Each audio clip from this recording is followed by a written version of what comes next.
welcome to the Chaotic Wholesome Talk Show. It is I, one of your hosts, Kate Purcell. I am here with David. David, who the heck is you and what the heck is we doing here? Hi, I am your tech support guy today, which is why everything is going to go wrong. Also, hi, I am David Lee. You can find me on Twitter at FullRubberDucky, but I am one half of the Chaotic Wholesome Presents company, podcast, talk show.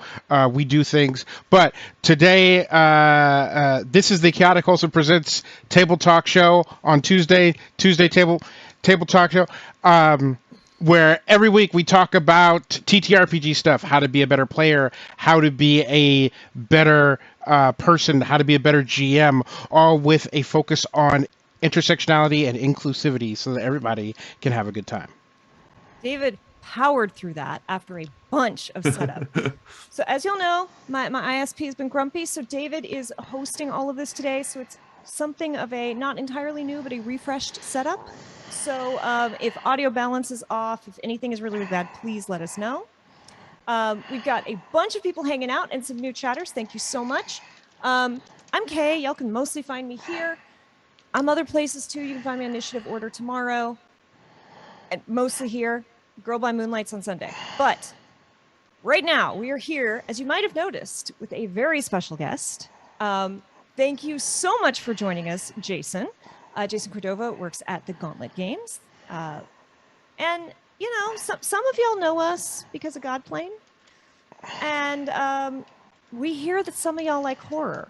Well, I got good news because Jason not only does horror, but is also an award-winning podcaster. So, Jason, tell us, who the heck is you? Yeah. And what do you do? Well, thanks for having me, first of all. I'm Jason. I am the founder and I'm the founder of the Gauntlet gaming community, which is a gaming community, but also a publishing and podcasting entity as well. As part of my duties in the Gauntlet, I do co-host two of our podcasts, Fear of a Black Dragon, which is about old school adventure modules.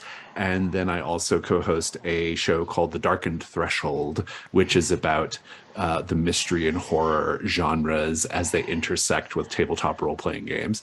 I am a publisher. I publish, or as part of our publishing efforts, we publish several different games, including the Trophy RPG, which was just Friday nominated for Best Rules, Best Game, Product of the Year for the Ennies. So I'm so excited about that.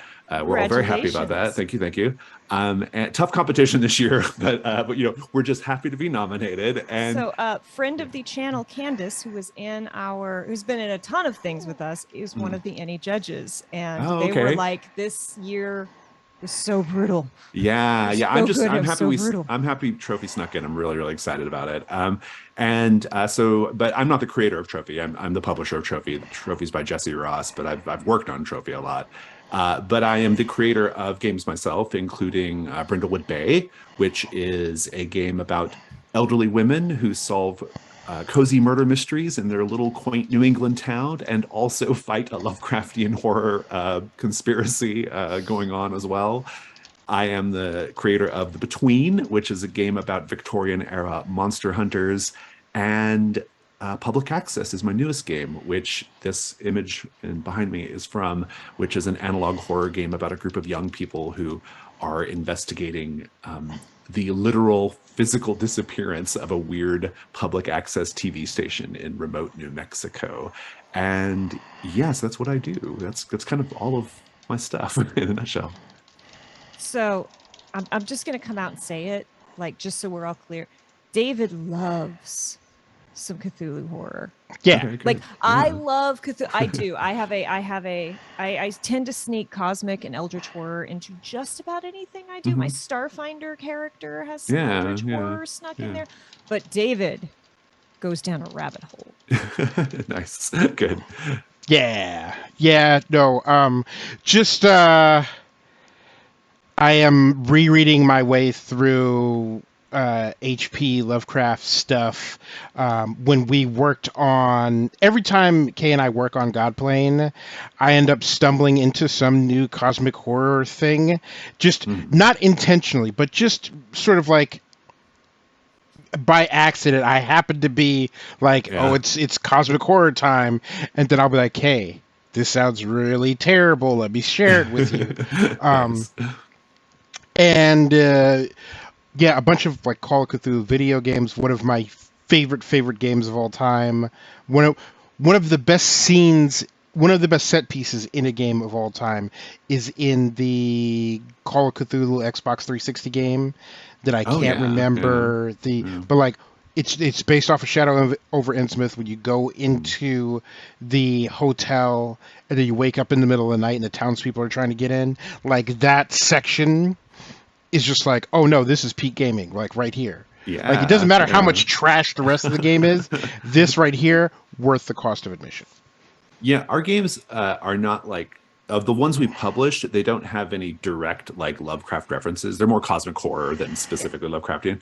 But having said that, we are publishing a game a little later this year called Arkham Herald, which Mm-hmm. is about newspaper reporters in 1970s Arkham, Massachusetts, who are chasing down stories, different stories, and they stumble upon this specifically Cthulhu related conspiracy. And so that will be our first like proper Cthulhu mythos Yeah. game, I guess, because Okay. Brindlewood Bay is cosmic horror, and Public Access has a lot of cosmic horror elements too, but they're very much like their own mythology, their own lore, Right. But I am Yeah. I am very glad to hear that because and Kay and I ran into this as well because Elements of God Plane are very cosmic horror ish. mhm. And despite its origination with H.P. Lovecraft, there needs to be a decoupling of cosmic horror and H.P. Lovecraft because H.P. Lovecraft is so deeply problematic. So bad, yeah. Yes. And like, and Yes. even, I mean, even just outside of like the very like obvious problematic stuff with Lovecraft's work, he's not a good writer either. Like Right, his stories, like the right. stories aren't good, and like they're good ideas, but like the writing is so terrible. And it always bothers me when people are like, "Well, I tried to read Lovecraft and I couldn't get into it." It's like, yes, because it was Lovecraft. That's why you Yes, couldn't because get it's into bad. it. Yes. Yeah, It- this it's is not good. that is not to say you don't like Yeah. cosmic horror. You don't like that, and that's a good thing. Do Yeah, you not don't like lose that about Lovecraft, and that. there's nothing wrong with that. But that doesn't mean you don't like cosmic horror exactly. But yeah, we have a lot of those elements in our games. I mean, the Between, which is the Victorian era Monster Hunter one, that's much more gothic horror, but even it has little tiny touches of cosmic horror here and there. And so If you don't it's give just a little cosmic horror, like as a little treat, what's really Right. funny? just As a treat. something. Chaotic Blade in chat did say David's going to be very excited when Arkham Herald comes Arkham out. Herald is so dope. I'm not. That's not my game. I'm just. I kind of somewhat co-writing it, I guess. But and I designed this underlying system. But it's so. I mean, it's gruesome. I mean, if you want a game that's just like does not care, it's so gruesome, and I'm really excited for it. But it also like really has a lot of. It's very in touch with like this particular political and cultural moment of the United States in the 1970s, and so it kind of interrogates that also through this lens of like Cthulhu mythos, So it's good. It's very like the movie Seven or like Zodiac, but Cthulhu'd up and then using our mystery system from Brindlewood Bay. So yeah, I think What's it's in the really, really good. box? Yeah. What's in the box? What's in the box? Yeah. So. Ribbonanza says Brindlewood Bay. Ah, yes, Murder She Wrote, but Eldritch. Yeah, we like to call it Cthulhu She Wrote. I am sold. Yeah. It's that's our biggest hit by a long shot in terms of our games. I'd like to. I'm hoping it's just because like it's the last one that we kickstarted, but like, and that the next one will be even bigger. We'll see. But yeah, it's such a good hook, right? Like this idea of like Murder She Wrote meets cosmic horror is really compelling, and it's fun to play too. It's got a very it famously has this sort of its innovation, I guess, in the space is its mystery system, which is all the mysteries that you're solving none of them have canonical solutions. You collect clues and things, but as a play group, you sort of like figure out the solution using the clues you have and then roll some dice to see if you're correct. And so yeah, it's kind of very collaborative storytelling kind of exercise, and it's a lot of fun. So very good friend of the channel, Urban Bohemian. Very well-known TTRPG performer, very rarely GMs, and had only ever co-GM'd with Eugenio, the Jazzy Hands. His first time in the DMC solo was for a charity game that he was convinced to run, and they ran the Gilded Gals. Okay. I need a Gilded Gals Brindlewood Bay. I don't think I know the Gilded Gals. What is that? It is a knockoff of the Golden Girls for Okay. copyright I mean, I issues. could have guessed that. Yeah. But yeah, the Golden Gals. I mean, Solving. Brindlewood Bay has a lot of Golden Girls energy, right? I mean, Yeah, like exactly. it's listed. It's in our appendix N for the game, right? Like it's like absolutely. go watch some Golden Girls. You know, it's very much that. You know. Yeah, that is a charity game that I would love to run, be in, produce, whatever I need to do to make this a reality. Indeed. David did not just a lot of fun.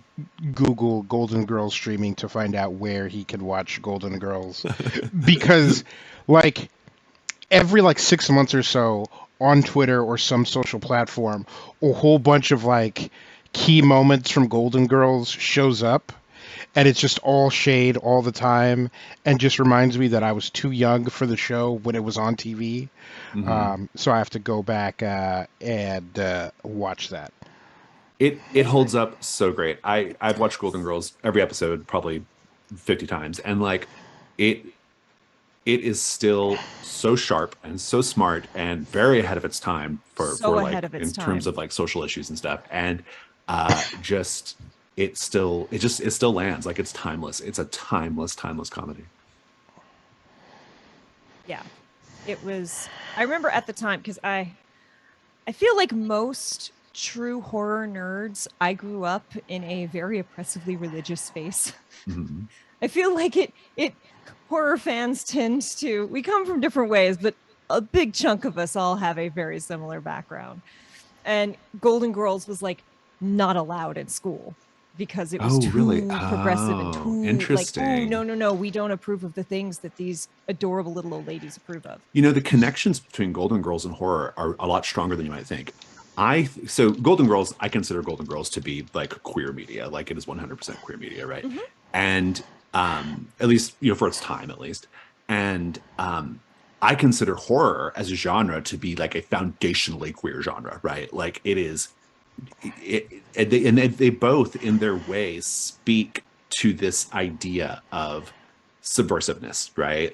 You get to be subversive. There's for lots of obvious reasons, horror is a very subversive genre, but even the Golden Girls was very subversive in its day, right? It's saying, it was it was proposing something that was just completely subversive in terms of what was acceptable behavior, the idea of senior citizen women having sex lives and dating and being full characters, right? They almost had a gay roommate character, gay man roommate character. It didn't end up. It was just in the pilot. They didn't last for the whole series, but they wanted that.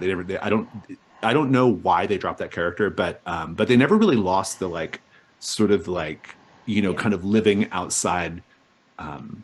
Even though these are straight cisgendered women, there was still so many access points into that show if you were queer, right? There were so many ways in, and horror is that same way, right? So in a lot of ways they're very Spiritually connected, It was, and Brindlewood Bay makes sense in this context, right? Yeah, it was very much, we are the outsiders, right? We are othered, even though we are straight cis women, right? And it's not that we're women, it's just that we are of an age where we don't matter, we don't count. According to society, we should sit in the corner, never been heard of. And we're women who've chosen our own family together in this space. Just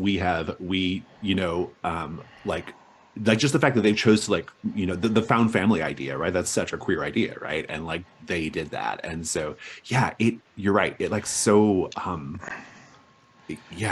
I've actually really never thought about the connections between Golden Girls and horror and their shared sort of subversiveness and why they go together so well, but they do. Humor and horror are the same setup. Yeah, absolutely. Yeah. It's just how the joke ends. Does it end with a laugh or does it end with a tragedy? It's all it is. Yeah. And so that's why I date myself on this. I don't care. I love the Labyrinth. David Oh, me Bowie's too, The yeah. Oh, Labyrinth yeah. is just one of my favorite things. My cat's name is Jareth. I have a Jareth Mhm. statue over there. I love Labyrinth. And like Labyrinth is a comedy, it's a kid, but it is very dark It's and dark. scary Yeah. and Mhm. horror. And all Yeah. you have to do is like, if you just come in on a scene at the wrong time, you're like, what is happening to this girl? It's dark, but it's also camp, right? Like it has like really strong camp elements, right? And Mhm. like and so like when I was a kid, like this was the stuff that spoke to me, right? Like I'm probably quite a bit older than both of you, but like but when I was a kid, I was like the age that you were to enjoy Labyrinth when Labyrinth was in the theaters, right? And to me, like I was super into horror at a very young age, and I loved stuff like Labyrinth and Return to Oz and like Dark Crystal and these Oh kind of my like God, darker Return to things. Oz. Yeah, I loved all these darker things as a kid. I was always that kid, right? I Yeah. was Wednesday Addams, you know, and and like the, but I think a lot of the reason why is because I even before I had the words to like express it, I felt spoken to, you know, like Mhm. as a little gay boy, like I felt like I was being like the creators of these things were winking at me and saying, yeah, this is for a general audience, but it's really for you. Like this And is your thing, you can we know. talk about how in the Labyrinth, Sarah, like, yes, puts on the dress and the ball, but otherwise is Total in like serve. That dress is such a jeans. serve. Oh my God. I love that dress. It's It's amazing. so, But she oh, spends yeah. most of it in boy clothes, That's right? true. Like She does. she's a Yeah. Hmm. handsome little, Yeah. you got the Yeah. vest, which, Jennifer you know, Connelly. She's great. Yeah. amazing. But Mm. yes, yeah, there's a lot of inroads to the popular culture That gown is a that I serve, though. enjoyed. Oh, that gown. I love that. I That saw it in gown. person. Oh, really? That's so I cool. when I lived Yeah. in LA, the Yeah. Jim Henson Like a little Museum like museum made a thing. stop Yeah. there, and I was Hmm. like, oh, they Yeah. had it behind glass, and I'm like, I'm not Yeah. drilling onto glass. That I'm dress not is so gonna drill great. onto Yeah. glass. I love it. When I was a little Uh, boy, I was like, oh my God, I love that dress. um, so two things. One, Kay, you talk about not dating yourself, but I it chat. You don't know how long it took me to get Kay to stop talking about the one play she saw in 1790 in France. Like, just won't shut up about it. But also, um, like it's sort of funny because you look at like the Golden Girls and it's three like older women who are just living together and like hanging out. Well, it's four It's four, older. yeah. Well, three and a mom, yeah. Yeah, Yeah. right. So there's like three older women and an older woman, Mm. like just like living together. And there are many black families where they have like that auntie or uncle Yeah. Hmm. that lives with their best friend and have lived with their Hmm. best friend in a one bedroom apartment for Hmm. the past like 30 years.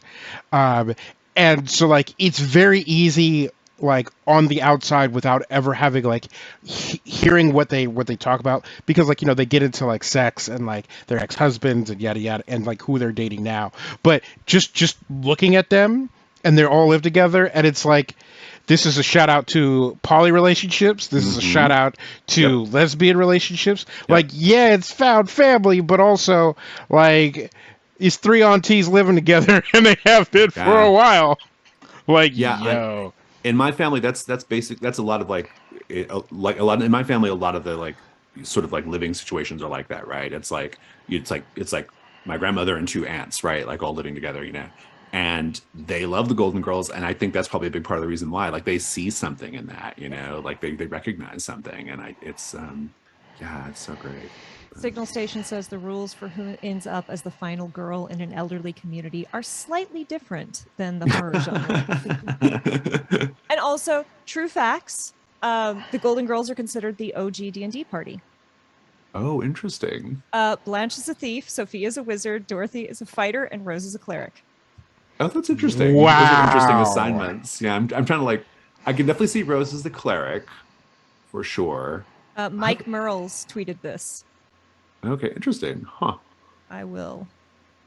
That feels like a good like Twitter poll though. Like who? Yeah. Right. Like assign classes to these characters. Yeah. I would Well, because apparently, like, I would actually say that Dorothy is a wizard because she's like the smartest of all of them. You know, like that's if fair. you had to, like assign them stats, Dorothy almost certainly Is has the she the highest hand, right? smartest or the wisest? She's she's probably not the wisest. Sophia's probably the wisest, but Dorothy's almost certainly the smartest, right? So, you know. I really need to catch up on like emergency power podcast episodes, except maybe some Golden Girls between now and then. Mhm. We I shall mean, yeah, see. that's required. Oh, welcome on in, Bella Scott. Thank you for the follow. But yes, I continually find it funny how I keep going back to things from my childhood that I'm like, that wasn't dramatic. That was just a weird movie. Then I'm like, oh, that's a horror thing. And then Also, you mentioned Return to Oz. Listen, there was a solid like 10 years of my life where I was like, was this a fever dream? Is this something that I saw when I was homesick? And because like I tried to talk to people about it, I was like, hey, remember when there was that little girl in like the gallery of heads, and then the villain Princess like went Mombi, yeah, and like picked up yeah. like a head and like switched it, and people look at me and are like, what? And I'm like, and remember when there was the flying bed? Like they stuck wings on a bed, and they're like, what are you talking about? And like every couple years, I would like Google it, and like back before Googling was Googling, and then finally one you day, would ask Jeeves. right? Like Jeeves, my boy, my man, my guy. Like and Jeeves would be like, and finally somebody in some like obscure like live journal forum, and I was like, oh, that's. And then of course I went out, grabbed it, and watched it, and I was just like, what were they thinking? This was a full production. They made an entire ass movie out of this. Jesus, wow. And it's like one chromosome away from being a horror movie, and like Yeah. it was marketed to kids. You can't tell me that wasn't a horror movie. Yeah, it was like it was like basically right there. So, yeah, absolutely. I did not grow up in a nerd household. I was the first nerd in my household. Like they had nerds in their own way, but it was not, the nerd that we currently know as pop culture. So I really didn't get to watch much anime until I discovered anime and started insisting. Y'all, I had my wisdom teeth removed. I had to have them not pulled, but removed, which meant they tried to gas me. I'm resistant to gas. It didn't work. So then they had to give me something else. So I came out of that super loopy because I'd been gassed and then sedated. And my parents like brought me home, put me on the couch, and they had rented an anime for me and a nice Johnny Depp movie. And in the 9th grade, again, I grew up in a very religious household. I had literally never done drugs. I had never been near drugs. First time on any kind of truly mess you up medication. Watched Princess Mononoke and Fear and Loathing in Las Vegas. Yo! And let me tell you, when you are coming out of sedative, Princess Mononoke is a horror movie. And those little forest spirits killed people. Like they went ravenous and ripped like 8 chunks out of people. I vividly remember the scene. I've watched that movie twice since and it's not in there, but I remember exactly where the scene is. I want to know who took it. I love it. I love all this nostalgia talk because honestly, like that's what public access is. Like my game Public Access nostalgia is like it's like the major theme, right? I mean, it's about these young people. So it takes place in 2004. It's about a group of young people, like all in their early 20s, who have all gone back, or they met on a forum, and they've gone back to this little town in New Mexico that they all remember, or that they all lived in, and they all remember this TV station, this public access TV station that existed in this town, but that has vanished and that no one else remembers or will talk about.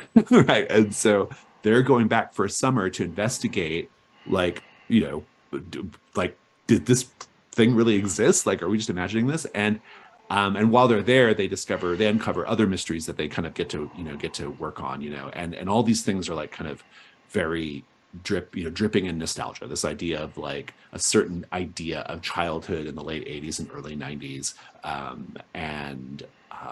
but it also kind of like mixes in like early internet horror, creepypasta, analog horror is a major thing in the game, and found footage horror. Like it's a role-playing game that is doing a lot of stuff that you don't see in role-playing games probably ever, like especially in terms of like analog horror. I'm not aware of any other analog horror role-playing games. And it, but it does it with this like idea of, you know, the things that like were exciting to you as a kid and maybe even scary to you as a kid that weren't real. What if they were real? Like, what if, what if there actually was a satanic panic? Like if that was a real thing, like what would that mean? What if there were, what if Carol Ann really could get sucked into the TV, right? Like there's this idea of like translating childhood nostalgia and trauma to be, into the present day lives of these young people. And it's great fun. People are really like, the response to Public Access has been so good. Like people are very, very into it, which makes me I very am happy. very like I love that analog, Mm, like the analog aesthetic is coming mhm. back, Yeah. right? Like it is joy to me. The closest I played, or that I found is I did a run on a Mothership campaign, which Yeah. is Mothership has a lot of in the the same aesthetics. future, Yeah. but it's got some Yeah. analog, like it's Hmm. analog future. It's Hmm. definitely not quite the same. But yeah, Yeah. I love the oh no, let's go back to the 80s and like all those. And again, so y'all, part of the reason I love horror is that horror is healing.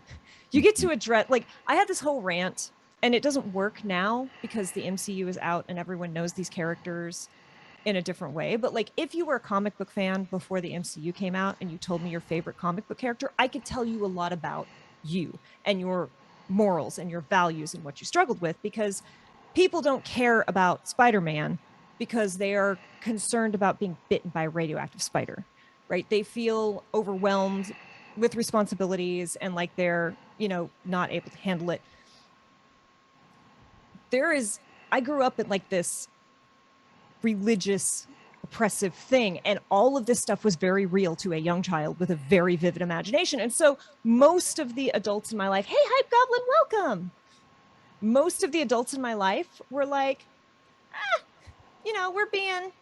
we're being yeah, this is bad, don't do it, right? But when they said like demons will get you if you do this, I was seeing demons Mhm. crawl. So Yeah. like, no, all of those things we can now play it out. Like that is healing in a Yeah, horror I setting. agree. Yeah. I mean, like Public Access has as its sort of like motivating like character development aspect. It's all about childhood trauma, right? Like the characters are latchkey kids. They were latchkey kids when they were, young. And but and so they all share that in common.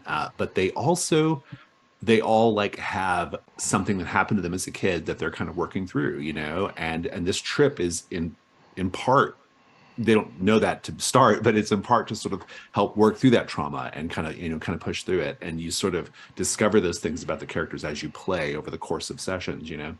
And so it has this like kind of analog horror aesthetic, and it has mechanics that actually like kind of replicate the idea of watching old tapes and stuff like that, right? Like creepy, weird videotapes. And it has like the mystery. It has like it has this sort of like urban legends and creepy pasta kind of vibes, but it also has this like really like powerful underlying story about like these people and these young people and kind of what they went through. And how does the very like real vivid horror of what they're doing like reflect kind of their their lived real world experience. And so um that's what I find a lot of people are kind of responding to, Mm-hmm. um, and it's great. And it, to me, like to me, role playing games, this is like a space that role playing games can exist in, right? Like I have always been probably in the hobby the biggest advocate for like non-traditional stories being told in role playing games, right? And like this is just an example of that, right? Like role-playing games don't have to just be fantasy adventuring parties, right? That's fine, but that's not like, that doesn't have to be the end all be all of what a role-playing game can do, right? Well, the medium of role-playing games can do so much. And so I'm really happy that like our games have contributed to that conversation, right? Like let's expand the conversation about like what this medium, the power of it and what it can do. Um, because So there's so much out there. a quick interjection. Kay said, for those who are watching the VOD, for those who are watching on YouTube, Kay said, back in the day, if you told me what your favorite comic book character is, I could tell you something about yourself. Ribbonanza says, let's test it. Mine is Squirrel Girl. The Squirrel Girl, who canonically in the comic books elbow dropped Thanos into like non-existence. Yeah, more powerful than Deadpool. Right. I believe, if I remember correctly, also got into like a fight with Silver Surfer and won. Yeah, Squirrel Girl is invincible. Um. And it's just a squirrel. So Kay says in chat, you feel like the world is bigger and more challenging than you should be able to overcome. But also you're not going to wait for other folks to come and fix it. You'll power through and keep trying. And Ribbonanza is like, yep. But ooh, just devastating. And it also making me think of like, who was my favorite like comic book character back in the day? Because like and this is something I I will don't know catch up who with Baby you. David's favorite is, right? Like current David and Baby David were very different. Current David has a very, but also like it's real easy to read into current David's favorite. Oh no, Ribbonanza. We derail all the time, but No, we also don't I want needed to. to like throw the brakes on and like really. But yeah. But back to what we're actually talking about. Just the idea of what role-playing games can accomplish and what you can learn. And Kay and I were in a recording last night that really, like, part of my journey in TTRPGs with Kay, with having guests on, with talking to people, is not just like learning the new mechanics and like pulling things that are interesting. Like we've had people on where I've like grilled them about editing podcasts because that sounds awful to me. But the idea of how much more than a game it can be, the idea of all that you can explore in a TTRPG is really sort of like breathtaking to me. And you said like the sort of the analog horror and like nostalgic thing is not something that you see in a lot of TTRPGs, if at all. And we've been fortunate enough whereby we've run into many things and many people working on things where they're like, this is a system we've built, this is a module we've built, this is something where you haven't seen this before in this space, and it's important to me and it's important to us, and all sorts of people who show up and run it or watch it or interact with it, it really speaks to them in a new way. And I think that it's an important evolution from, like you said, about like Golden Girls or Murder She Wrote or Three's Company, or a lot of shows that, while in a certain view, like especially stuff like Three's Company, is problematic, there's also something in there that speaks to people that aren't the general audiences. And I think that now in our media and in the things that we create and we can create, we have the ability to be much more like forward and much more specific, and much more inclusive about it. And like I said, in my journey in the TTRPG space, this has been the most important aspect for me. Is not just like, learning about myself, but watching other people learn about themselves and figuring out what's important to other people and seeing how cool that stuff is. Yeah, that's Thank you for the absolutely. follow signal station. Yeah, and like my college era was all of the B horror movies. I just consumed all of them. We were obsessed with Evil Dead, just Razor Blade Smile, just all of these really weird, low budget, out there movies. We love them. And I was like known as the horror person, but then horror moved on into the slasher era, which didn't interest me. And I didn't like, people went, but you love horror. Why are you not watching the new horror movies? And I'm like, because it's not interesting, right? It's gross. It's trying to be scary, but and I am famous for saying that yes, the closed captions are saying B, like bees, B horror movies. I mean, bees are scary, but not that scary. Hey, Domo, welcome, Jason. And it took me a really long time to actually figure out, because, someone says, well, and I'm like, well, I just don't like slashers. And then I moved on. And it took me a while before I went like, hey, why don't we sit down and think about why did we like the bad B horror movies and we don't like the slashers? And now we're seeing more kinds of horror come out. Like The Blackening is going from a 5-minute sketch to a full movie, Yeah. right? Like, and comedy horror. But again, these two things go hand in hand. And it really is. I feel like the slasher era of horror was, sorry to those in the audience, like the straight white dude era of horror, where it's like, no, it's just obvious someone's going to come and kill, and there might be some scary things, but the twist is going to be someone's getting killed. It took until what was the, not Scream, Scary movie? Saw. It took until Saw for slashers to start getting a little bit more interesting. See, that's really interesting, because I actually really I find Saw and torture porn to be quite distasteful. I can't watch them. I mean, yeah, I like slasher movies. So, like I like slashers, but I probably have a different relationship to them, right? Because these were the movies of my youth, right? Like I was of the age right when these came out, and so there is like a certain element of just like nostalgia there, right? Which is unavoidable. But like, but also I do think that like, I think like what makes slashers interesting to me is when you situate them in history, right? Like you situate them in history and you situate them in sort of like our social political moment at that time. And I think that they make more sense, right? Like when you consider them in that way. So you had this one really big, important movie that kicked off the slasher boom, which was Halloween by John Carpenter. And that's a masterpiece of a movie, regardless of what you might think about the genre as a general matter. It was good. I wouldn't say it was the first slasher movie. Black Christmas was probably the first slasher movie, but it's the one that kicked off the whole thing. But then you sort of have this big like cash in wave, right? This is what Friday the 13th kicks off, right? Like it's all about just cashing in on the moment. But what I think is really interesting about slasher flicks is they are so weirdly conservative. Like they're so conservative. Like they show lots of TNA. They're often incredibly gory and gross, and they have very low production values and all this other stuff. Like they are schlock, but their morals are really conservative, right? Like it's all about like I mean, they're basically like, like patriarchy enforcing engines, right? Like they're so conservative. But I find them interesting in that way, right? Like there's something interesting to me about these movies that were made in this very conservative moment in this country in the 80s.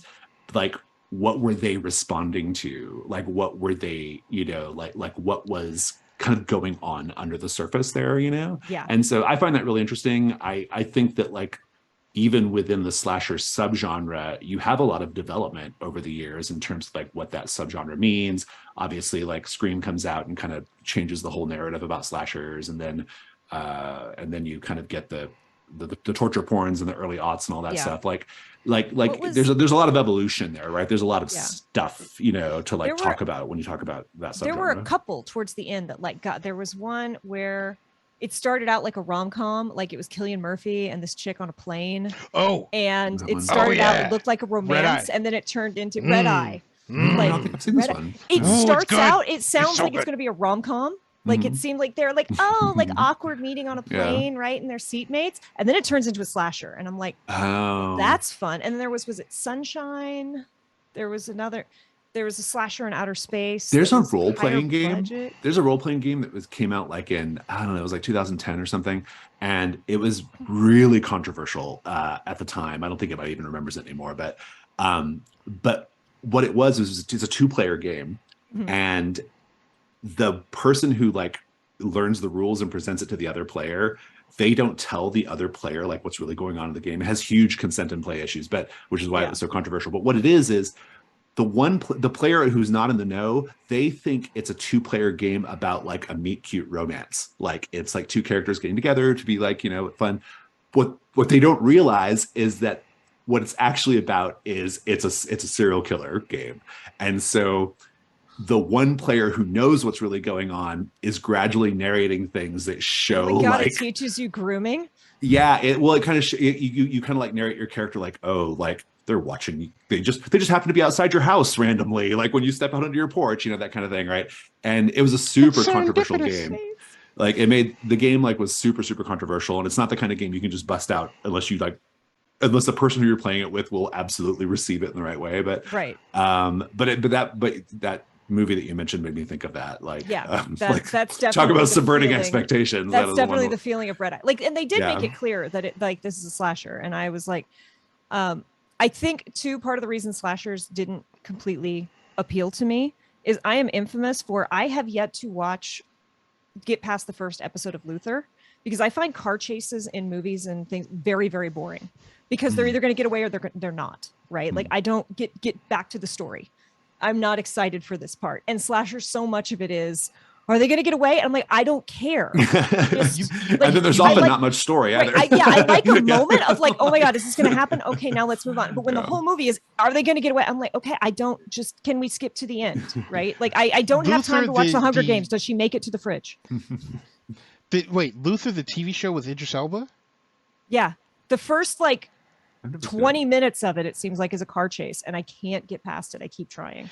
Yo, okay. I should just fast forward. I really should, but every time I'm like, no, I'm going to sit down. I'm going to watch it. That. Okay, but I'm really glad that you bring up the conservative bent of slasher films, is because every slasher film, or most slasher films from after Halloween up until Saw, is a morality play. It's because the first people to get got are the jock and the cheerleader who have sex are the first people to get got. Right after that, they make their way through every minority. And so it's it is very Southern Baptist, very religious right morale. And the only person who makes it out alive is or person or people or the purist. And so it's usually a woman who shows up to the campfire and doesn't drink and doesn't smoke the weed, or it's the couple who are waiting for marriage, they make it out, but everybody else, the hippie, the teen sex people, and they make a point of really titillating the audience in the debauchery of the victims. And then bringing down the hammer on them extra hard as a way to sort of implant the punishment of engaging in these hedonistic. They deserve this because they did. As Rex says, the murderer is enforcing conservative values. Yeah, absolutely. And but I think that's also what makes the ones the slashers that sort of stand the test of time, not just because we still know what they are, but because artistically are usually the ones that find a way to subvert that subversion, right? Like Candyman, for example, right? Or which is one of my favorite movies of all time.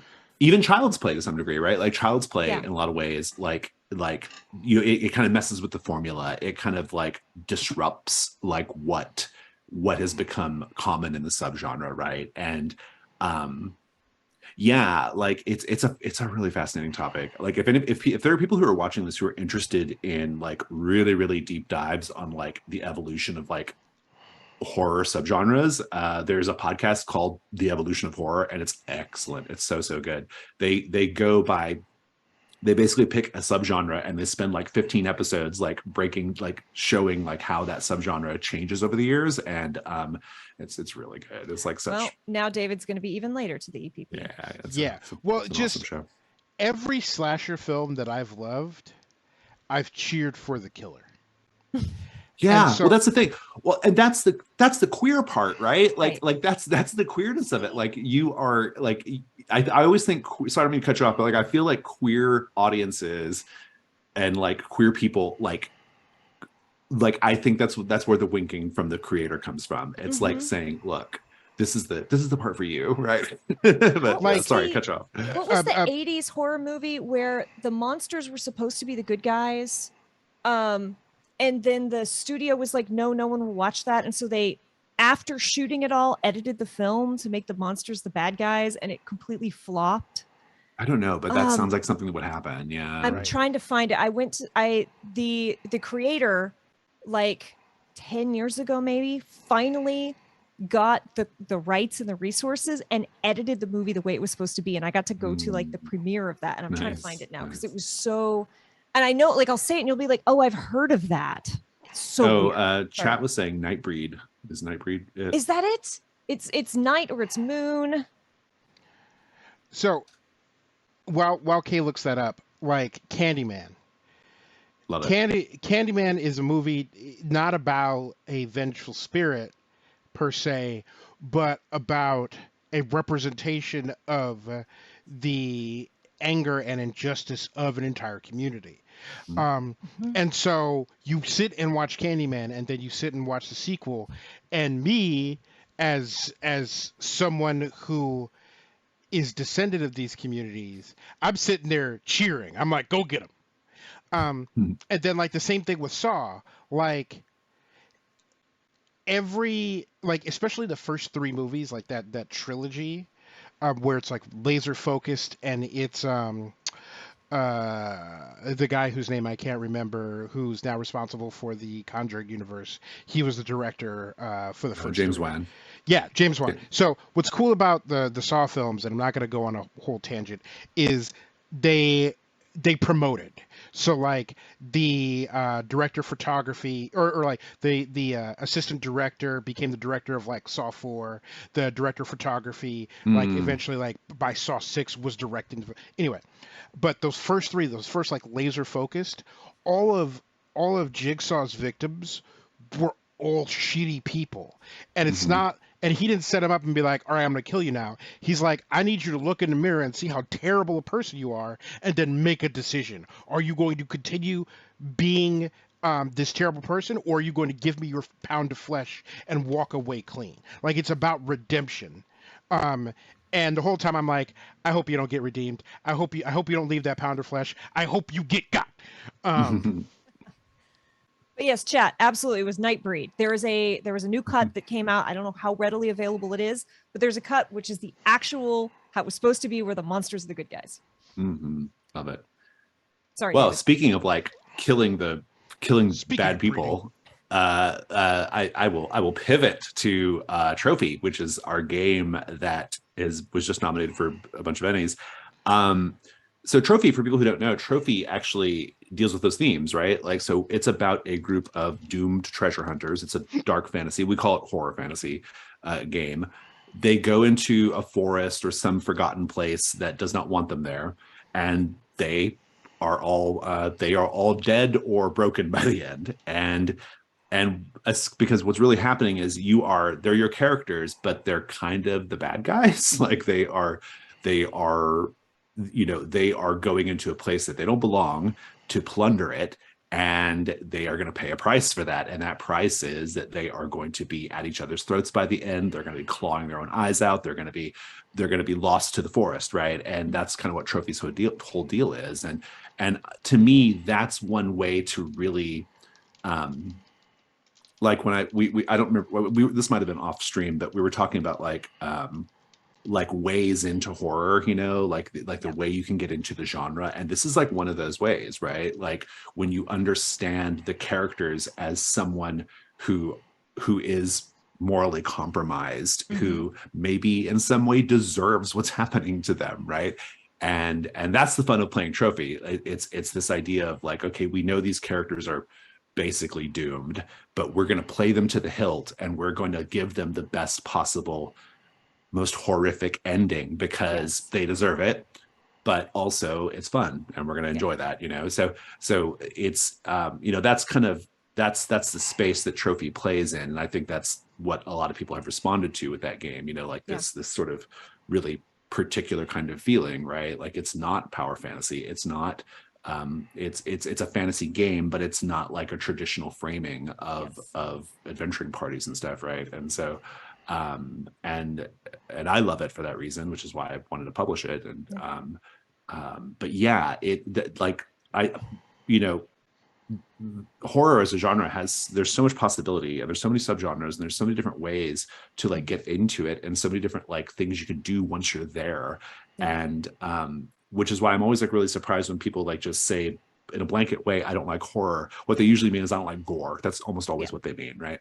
And but you don't have to like like gore horror is just like it's just a fraction of like of the genre, right? Like there's like so much stuff out there, right? Like you could maybe you're into ghost stories, maybe you're into gothic horror, right? Like maybe you are into I mean maybe you really are into torture porn because of all the moral like observations and stuff. And it's not my thing because I just don't really care for torture as a thing that happens, but like but there's a way to connect with the genre that maybe is not what you think, right? One of my friends, because when we did our horror game, they were like, no, I'm gonna watch as much as I can. I'm gonna support. And we finished the first episode of our horror game. And it wasn't that. Like it was, but they were like, yeah, I watched, it was a little spooky. It was a little spooky. And I'm like, if that's a little spooky for you, please stop. Please don't do any more of this.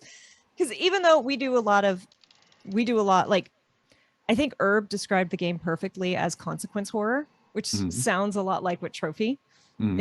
It is, a lot of ways. And that's what we told people, told our players, we're like, bring us characters who cast a long shadow. They don't have to be a bad guy, but someone should be able to interpret their actions. They should have done something big, and either the character regrets it or someone can interpret it as a bad thing. And if you don't bring me someone, I'm going to speed run character growth.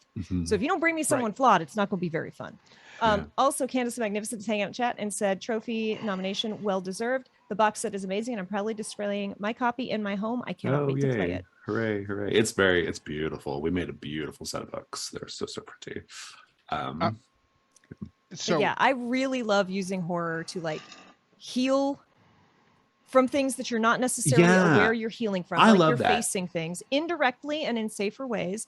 But it also it's a great way to like character growth. What do I actually want? What do I actually value? Well, and I think what you're kind of tapping into there, Kay, I think is like, so to me, I find that like in role-playing games, I have a lot of criticism of mystery and horror role-playing games, not just because I publish my own, but that's why I publish my own, because I don't like a lot of what's out there. And I find what I don't like about a lot of horror role-playing game experiences, either at the table, but more often just in the product, the book itself, is that they never really get past horror as an aesthetic, right? Like horror as an aesthetic. Okay, great. It looks like horror. The pictures are gruesome and cool, but like what's going on underneath the surface? Like what's the thing that can actually like evoke a genuine like fear response or like a genuine like feeling, beyond just like what this looks like, And so I like to think our games do. I hope they do. We strive for that in any case. And I find that a lot of games don't, and that's really disappointing. Like I wish that like there are ways you can kind of there are ways that you can get close to approximating fear at the role-playing game table. It's not easy, but there's ways to do it, and just set a timer. Just turn on a timer and don't tell people why. Watch the terror. Yeah. There are ways to do it, like rituals of play, or like you can have stuff like 10 candles or whatever that like incorporates like physical elements. Our games do it by very pointed exploration of character backstory and like where these characters came from. Like it goes really, really deep on the character part of it, right? And so that's how you can kind of connect up like more of an emotional response to like horror, right? In a role-playing game format. And it's not just, okay, we're playing a horror game and it's horror because it's got a bunch of pictures of zombies in it, and so but I think that's kind of what you're responding to there, a horror game has to bring more to the table than what entices the monster fuckers. Precisely. Yeah. And Kay and I have had discussions many times, both in working on God Played and in other things we've worked on, and in sort of like Kay and I also like sit down and grab RPG modules and like flip through them and talk about them. And we've talked a lot about the difference between the different medias of horror, and how, or like the presentation in medium, because like a horror movie is one thing, a horror video game is another thing, and then a horror TTRPG is a completely different animal. Indeed, it is. And it's all about agency. And like when I'm watching a horror movie, it's like, oh, well, I'm watching the killer move through the woods, going to slash somebody's tires, and then other things. Um, and I've gone on a rant many times of I've fired up a lot of horror games, and I'm like, the way I win this horror game is I don't go into the insane asylum. Like Right. I don't climb the scaffolding and fall in there. Like I win. I uninstall the game, I've won.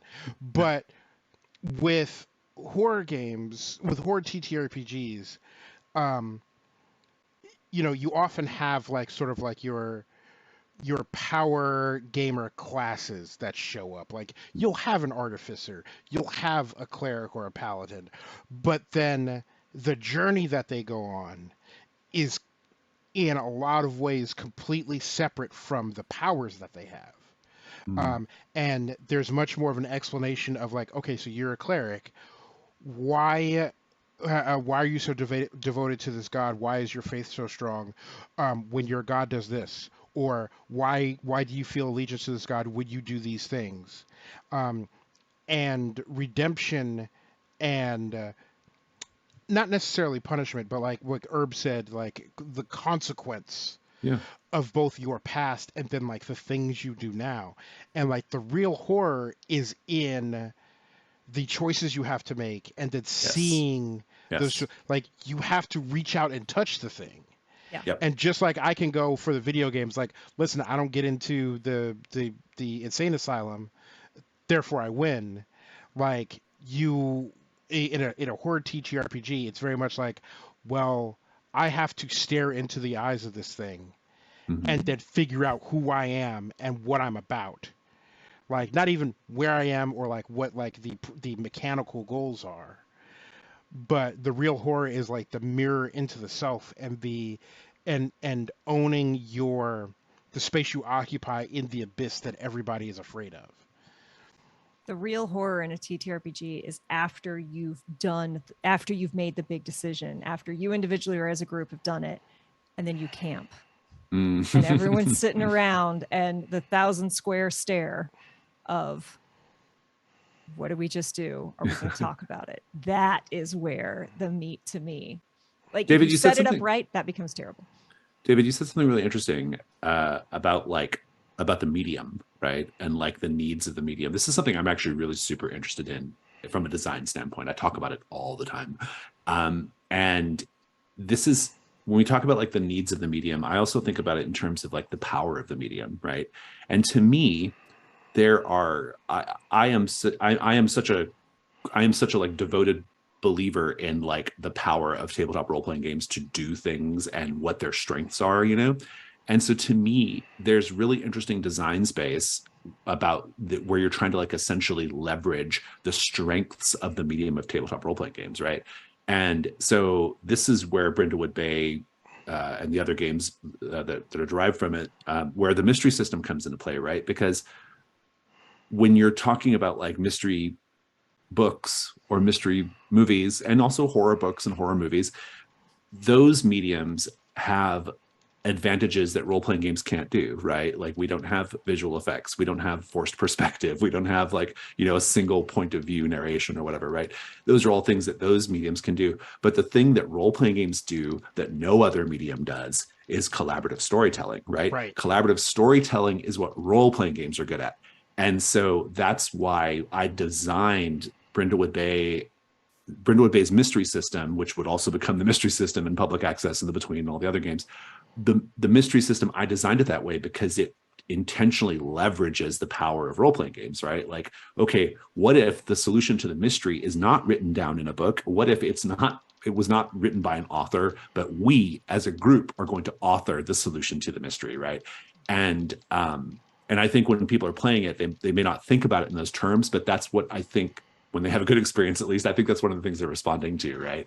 And so, yeah, I'm a big believer in like power of medium and indeed advantages of medium, right? And this is where I just spoke about the mystery context, but there's a horror application as well, right? Because there are things that, okay, sure, we don't have gallons of fake blood at a role-playing game table, and we don't have like all the things, we don't have the writing chops of a Stephen King or whatever. We don't have those things, we don't have HBO's budget, but we have this other thing, which is our collective, you know, human ability to tell stories, right? Like there's still almost nothing scarier than sitting around a campfire telling ghost stories, right? And that's as lo-fi and analog as you can get, right?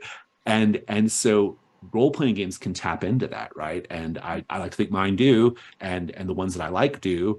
But it's something that, like, I think, like, from a design standpoint, it's something that if you're going to get into designing horror games or mystery games, or really kind of you're really trying to emulate any kind of genre, thinking about it in terms of, like, well, what does the medium do that well, and how do I, like, capture that, right? And that's like, I just think it's such a key, like, thing, you know, from a design standpoint, at least. I don't know how much you guys do game design on this show, but that's both game design, like we have people on to talk about game design. It's one of our favorite things to talk about. Yeah, great. Kay and I will continue talking about it after the show.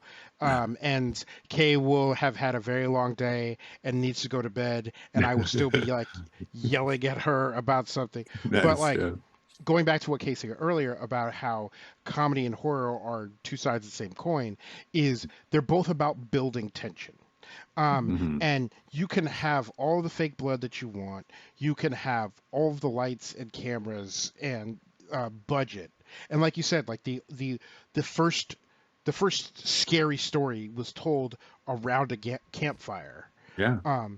And the one great advantage of tabletop and collaborative storytelling is that when you build that tension, all the people there dogpile on. Yeah. And add things that not only like freak themselves out, Yeah. but they sort of sense what works and what's working with other people, and then and so there's all this tension that builds and builds and builds, and really, and again, like working on Godplay and other things that Kay and I have worked on, we've seen some like, oh, we didn't think of that. That's way worse. Yeah. We're doing that now. When we design like a module for a horror or a space that's going to be horrific, often we'll be like, okay, here's this thing, right? And people can use it to their advantage, but using it to the advantage is going to have a bad consequence, right?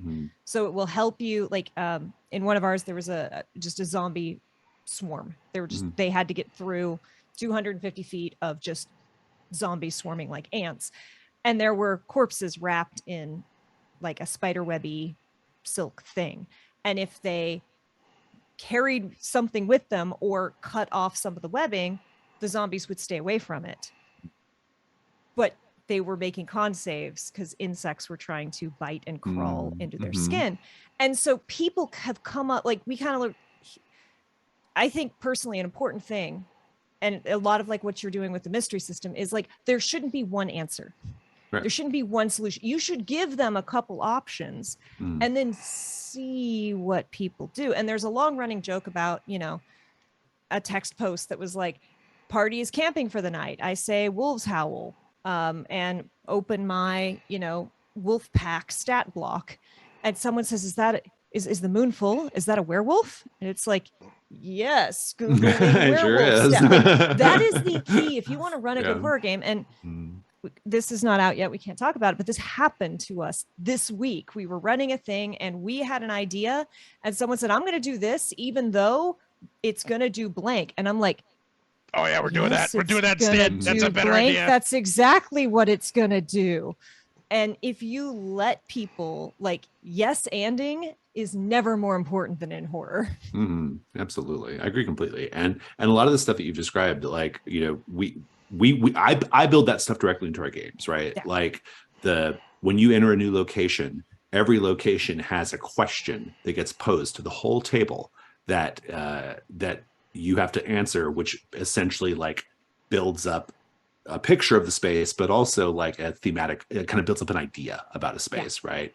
Or like when you are playing public access and you're quote unquote watching a video from the TV station, these videos the characters find in the setting, what watching the video means is there are 4 prompts that build on each other, and everybody at the table is responsible for narrating one prompt. And so you're essentially like sitting around a campfire telling a horror story to each other, but you're doing it, but you're narrating a tape, this like weird ass, tape.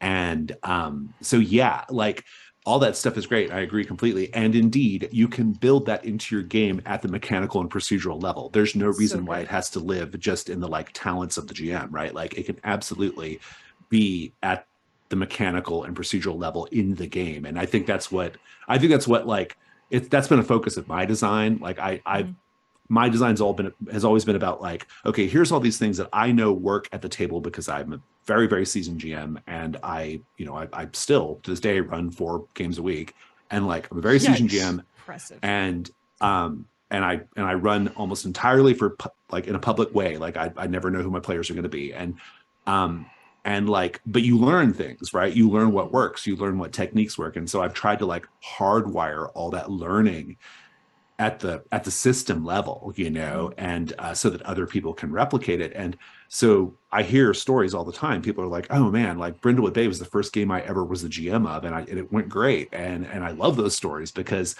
I worked really hard to try to support brand new GMs. It's like, okay, look here, like do these things, and and the game is here to support you to like do, So yeah, like I love like there's like good GM technique, and there's good like like habits, and there's just fortuitous things that happen at the table, like your wolves howling thing. But there's also like a way of like doing it at the system level to where the game is supporting you in this way, right? And I think that's a really important thing to if you're trying to expand your horizons in other types of games, it's something you should look for, Yeah.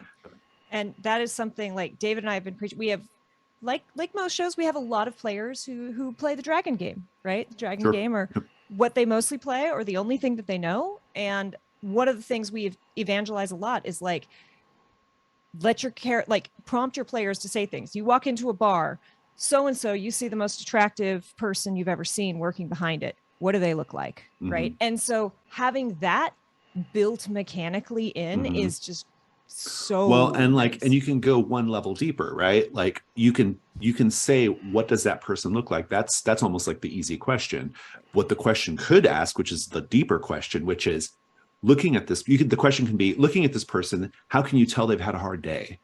Or looking at this person, how can you tell that they just saw the most terrifying thing ever and they're trying to keep it cool? That's what my games do. Like they like ask that slightly deeper question to like, that's where the horror comes from, right? And then so when you're thinking about it and you're answering the question, you're building out the horror, right? Like you're building out the situation. You've got the person narrating it, see the tick. And that's exactly right. That's exactly right. Scary. So I want to make sure too, we talk about, because I've been very fortunate to get to run some games with some incredible players. And I told the story the other night on Tales of the Tavern with B. Dave Walters about how I ran that horror game for Candace the Magnificent and some other folks, and had an incredible scene that I had, like every character had a spotlight trial, facing their past, facing their whatever.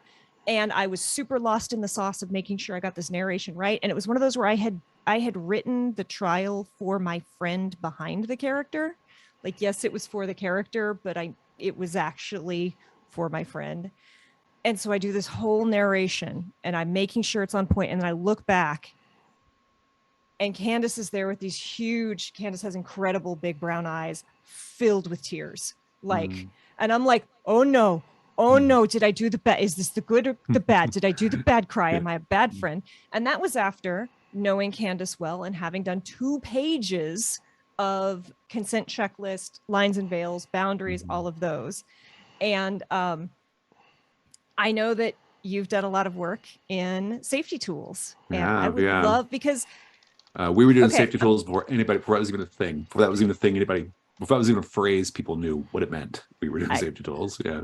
I say this carefully because I know sooner or later a clip of it's going to end up somewhere and I'm going to regret it. But like, I run horror games the way a lot of people run group sex. All the boundaries, frequent check-ins, quick eject button, right? So let's talk about that. Yeah. I mean, it's interesting because like, I never want like safety tools to seem like a permission slip to do terrible things, But having said that, I think that's the power of safety tools. Like the power of safety tools is like you are not limiting things, you are actually inviting like things, right? You are saying like if as the GM, if I know where the boundaries are, I know what I can do, you know, like, you know, and like, and that's actually really important. But yeah, safety tools are so, you know, so we, in all of our games have a session 1 procedure in the back of the book, and the safety tool discussion is part of it. It's all scripted. So you just literally read it to the players and you're good to go for session 1, or at least the session 0 part of the session 1. And yeah, like, so the thing about safety tools as a topic in the hobby, it, for a long time, like no one was doing it. Like it was, you know, safety tools were not a thing anyone was doing, right? Like we were really steeped in the safety tool kind of like scene because we come out of story games, and story games is really where safety tools, like, you know, they're like, you know, the folks who created the X card and Lines and Veils and all that stuff, like those story game folks, you know, they created those techniques. And then in the Gauntlet, because we're a big play community, we took it and kind of, you know, spread it to a lot bigger group of people.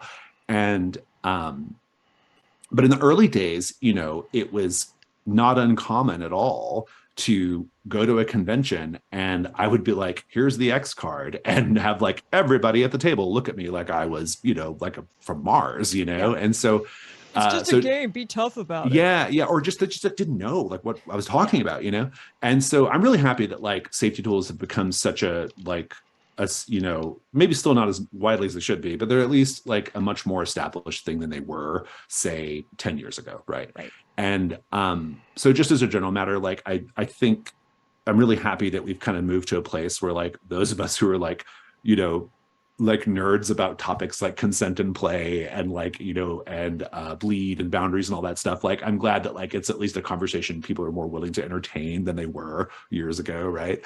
But yeah, like, you know, obviously safety tools are important, and I think they're important, and and like so many things in the way we publish and design, we try to bake it in at the system level, right? So, you know, in our games like Brindlewood Bay, for example, and associated games, the sort of like core conflict resolution move is called the day and night move, and there's built into these moves are big consent and play mechanics. It's under the hood, but it's there.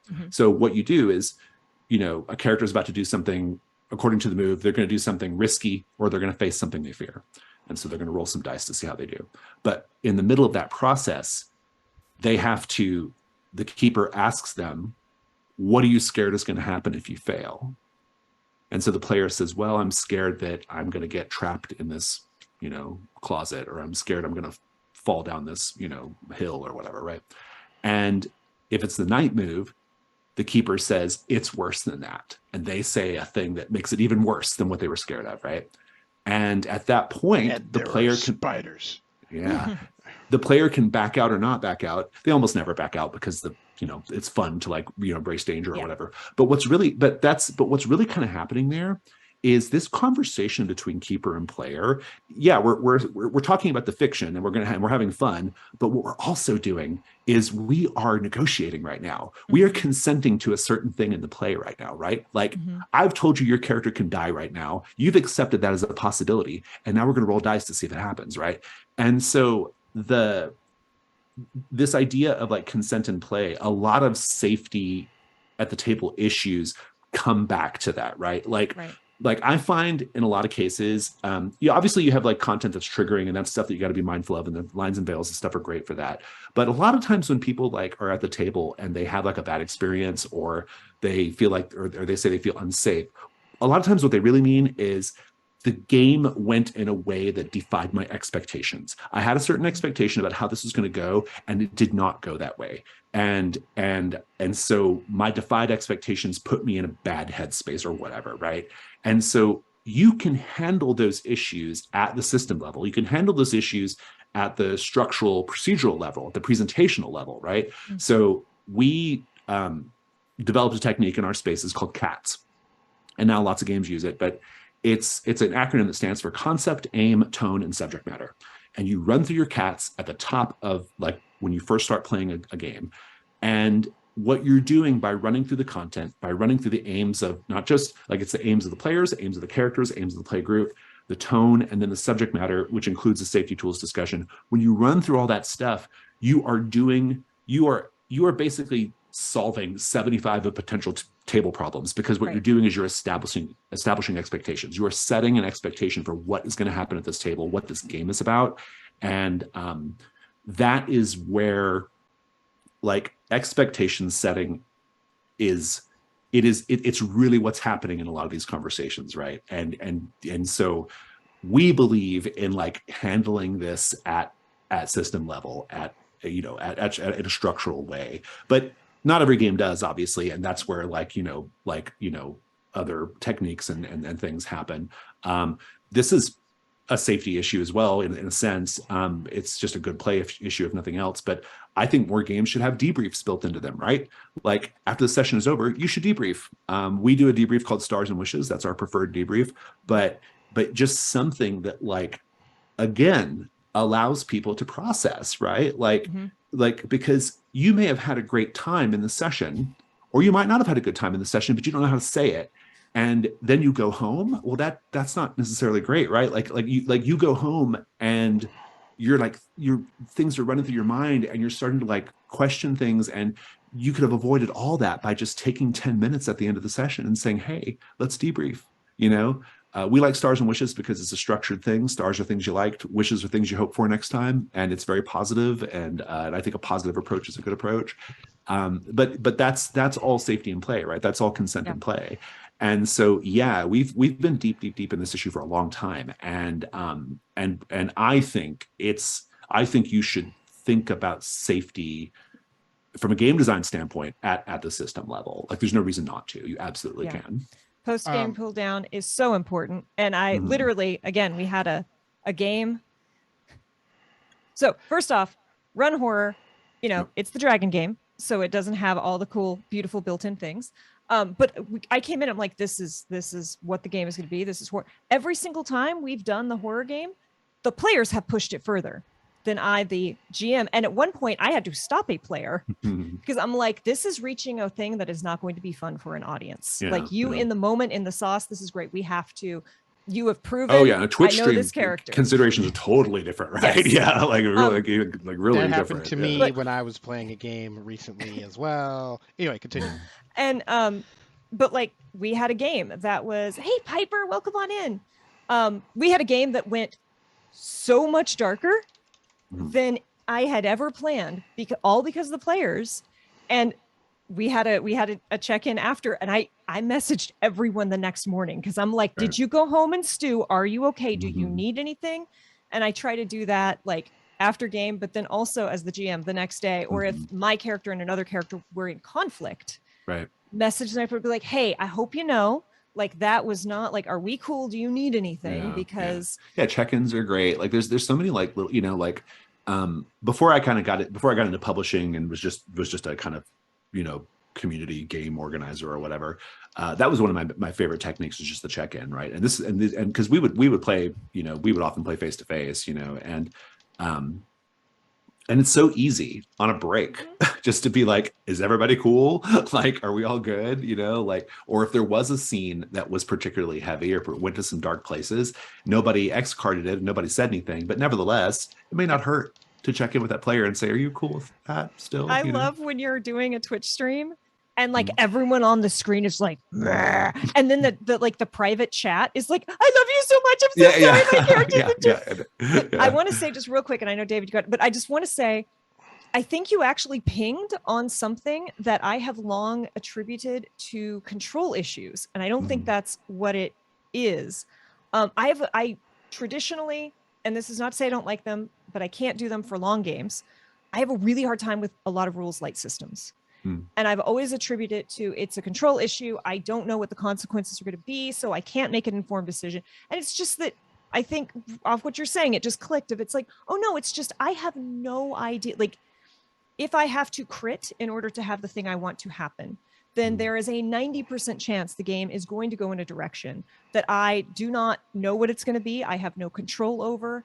And if I knew, if you said it will be this or this, or it will be along this line that I'm like, oh, yes, I am cool with that. I am less cool with that. So I am not going to make that decision. But because the rules light tends to be so it's just improv, open. right? Yeah, a lot of and it. I'm Yeah, like, yeah. and often GMs are like, yeah, something's going to happen. You don't know if it's going to be good or bad. I'm like, well, then Yeah. I cannot make a good decision. Like, Yeah, it's a really good observation. I actually find that like I am a fan of rules light games, but I'm also like I also come from a play culture that is very Yeah. deep steeped in those games, right? But having said that, I do think that like a lot of rules light games, a lot of story games, especially like a lot of the older ones, but even like some big famous ones like Fiasco and stuff, I find that like they have what I call a getting started problem, which is Yeah. like you make characters, you do all this stuff, and then like you kind of like don't necessarily know what to do. It's like, okay, what do we do now? And that can happen in the middle of play as well. Like Yeah. this is, I mean, this is really like where like, play culture and trust becomes a big issue. And it depends so much on your table and everything. But like, but I think what you kind of hit on there is this idea of like, it is a consent and play issue, but it's also like sometimes you just don't feel supported, like I just don't feel particularly supported by this game's rules right now. And that's a thing that can happen. And, it's something that we think about a lot. Like I said, we try to handle that support. That sort of game support starts with the system, but then it kind of immediately circles back into the table, right? It's like, okay, how do we disperse the responsibility, the narrative responsibility of the table here? Like all of our games have a traditional like GM player setup, but they're truly like collaborative storytelling games. Like the players have so much input on like what's going to happen, what's in the world, like what things look like and sound like. So it's not just the GM who has to like take responsibility for it. And I think that just makes everyone's experience better. Sometimes you're not in the mood for that kind of game. Sometimes you just want to play a game where like you just rolled a hit and you're just kind of receiving story, and that's fine. That's a legitimate way to play. It's not my preferred way of playing, but a lot of people like it. There's nothing wrong with that. But I think that like when we talk about, go back to that idea of power of medium, though, I think like this is one of the powers of the medium, right? Like it's weird that like we have traditionally put so much of the storytelling impetus on one individual at the table when we are here all ostensibly doing an activity that is like shared group storytelling, right? And I think that's mostly a result of the fact that our hobby comes from wargaming. I think if we did not come from wargaming, if we came from like if role-playing games started after like Victorian tea parlor or improv theater or whatever, like I think we'd have a different hobby, right? But one that I would probably like better personally, but it would be different. And but yeah, for sure though. And it's a good point though. Like I think there's a middle place between like quote unquote rules light and then like and then like crunch games, right? Like there's a middle place where the materials can have a lot of like space for collaborative play and narrative development, organic narrative, but also support the table, like mechanically, so And David and most of my friends know I want to like rules light and I love them for one shots, but I'm like, I think it's because I am such a pessimist that I'm like, well, the worst thing could happen. So I can't do anything. Because if anything can happen and there's no boundaries about what could happen, the worst thing could and probably will happen. So I can't make a decision right now. So I'm just not going to do anything. Also, Kay will explore the outer reaches of every boundary that you set. And so if there are no guardrails, if there are no walls, then that exploration is boundless, and it's not fun anymore because it's like I'm wandering around a cave in the dark. After a time when you don't hit the wall, it starts to get uncomfortable. I don't want super crunch, but I need to know where the boundaries are so that I can play totally it. Fair. Also, Jason, I just dropped you a link again. I think your caption stopped. If you would just I'm so click it again. I'm so sorry. And while you get your caption sorted, I did want to include one little aside. When you brought up negotiated consent, that specific phrase pinged for me because I learned all the major tentpoles about like my modern understanding of consent in a particular community Hmm. at particular community events. Mm. And when you're organizing a scene with someone, even if like they're your partner or your play partner or like your friend or someone you met like an hour ago, um that's the architecture of how those interactions happen. Is you have this negotiated, okay, this is what I'm cool with, this is what I expect, Hmm. this is what I hope happens thing. And just yeah, I suddenly, just 15 years ago, I was back in a particular place talking with a bunch of, that's the other thing, we don't talk enough about how people who are into consent are really nice people, and people who are not into consent really aren't. that's, that Like, is probably true. I don't hang out with a lot of those people, but that's probably true. Yeah. but like every Oh place my I've goodness, been, Rin, thank you for the raid. oh my god, hi. But every every place that I've been, every like group of people, like every event that's been really consent focused, whether it Mhm. is TTRPGs or other things, have just the nicest people in the world. Yeah, and like also there's just this idea of like everyone is going to bring their A game if they feel comfortable, like it's just Right. like this is just like One of basic shit, right? one Like of my like if favorite everyone's comfortable, everyone's going to do the thing. Right. And Oh. so one of my favorite interviews was Brennan Lee Mulligan and Lou Reed were doing an adventuring party, and they were talking about snacks, right? They were talking about like snacks at the table and eating after. And Lou was like, "Okay, when I started my home game, I would be like, okay, tonight we're having pizza. We're getting these toppings. I will order it. You will reimburse me. It'll be here at this time." And he's like, "Because I can be an elf if I know I'm going to eat later. I know there's going to be pizza at 6, so right now I could be an elf and it's fine." And TTRPGs really, even not horror, even just a regular TTR, often puts you in a vulnerable place. Mm-hmm.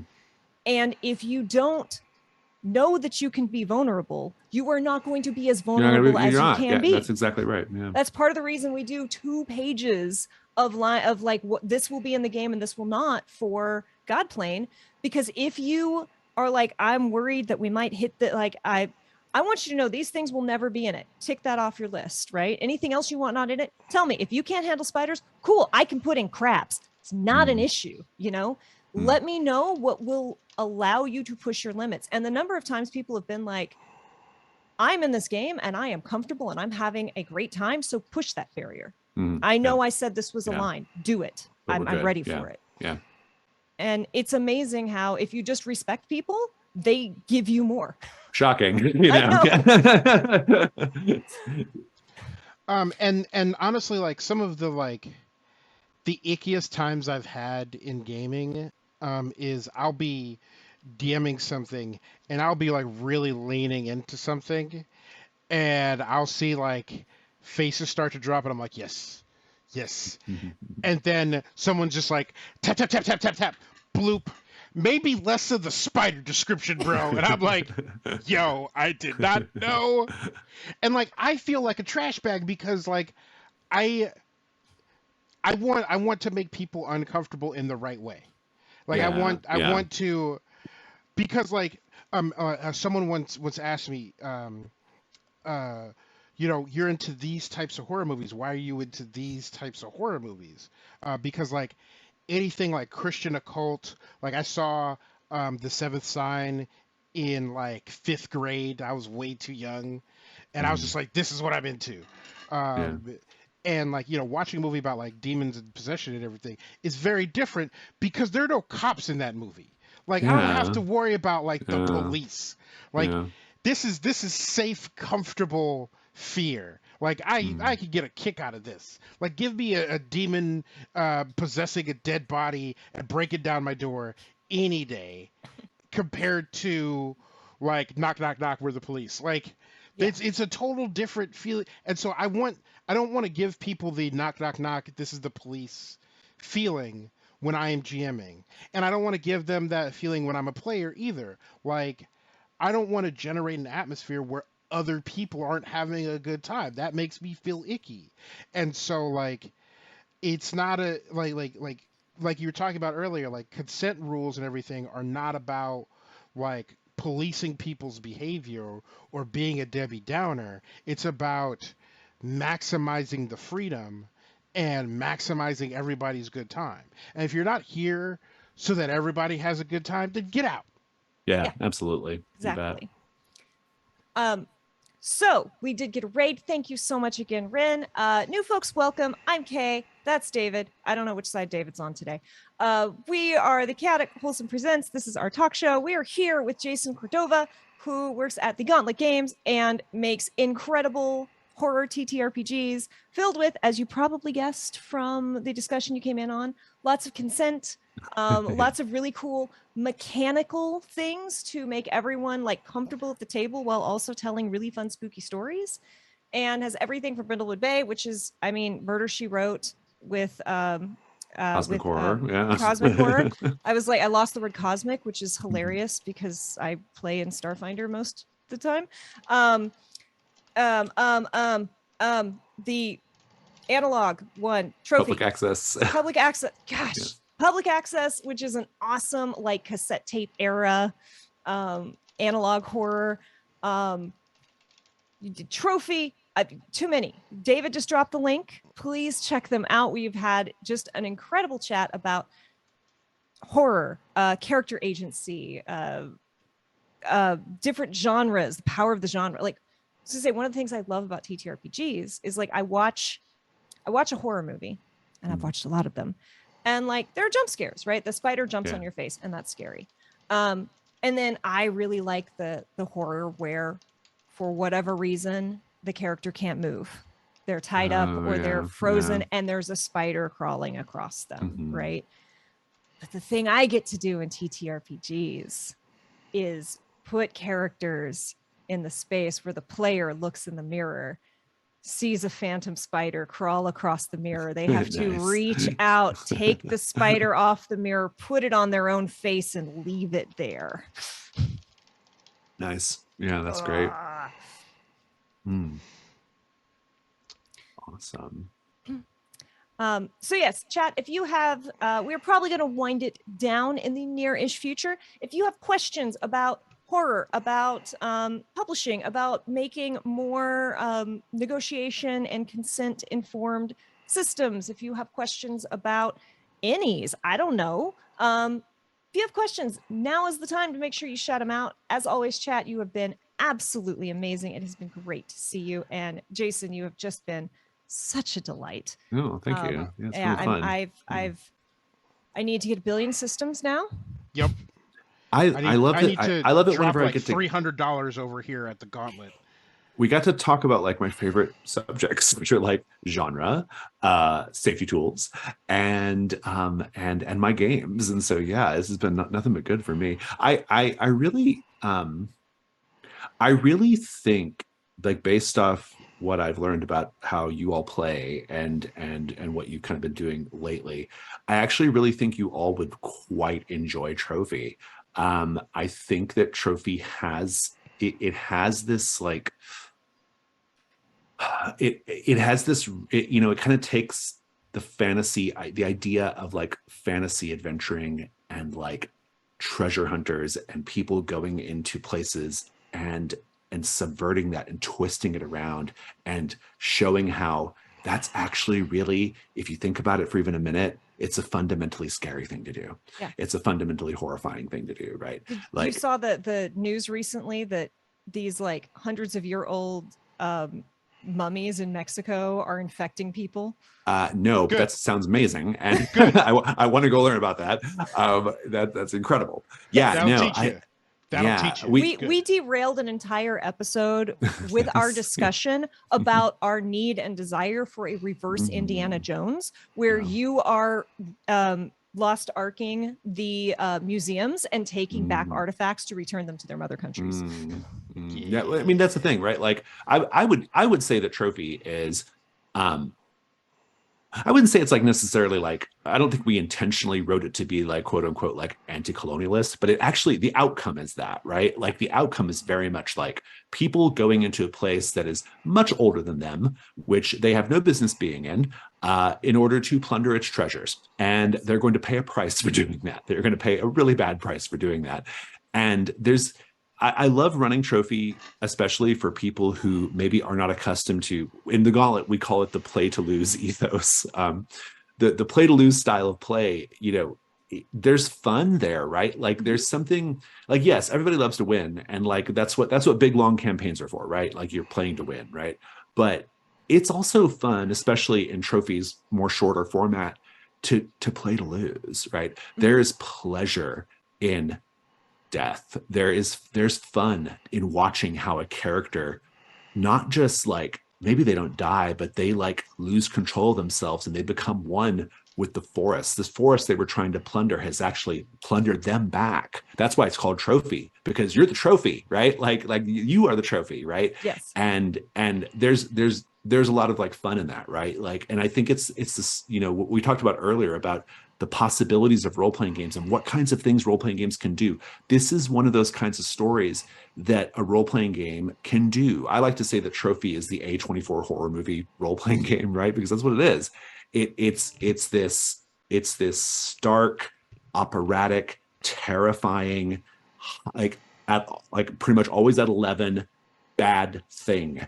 And that can be fun. And that's sort of like, that's the proposition, right? It's like, and you can enjoy that, right? I am not gonna lie. I already want to get my hands on Trophy, and I want to use it for charity fundraisers. I want to say charity games where you make worse, like audience donates to make worse things happen. The books are totally beautiful, and I'm sure that played into a lot of like their Emmy nominations, but also because they are like quite beautiful.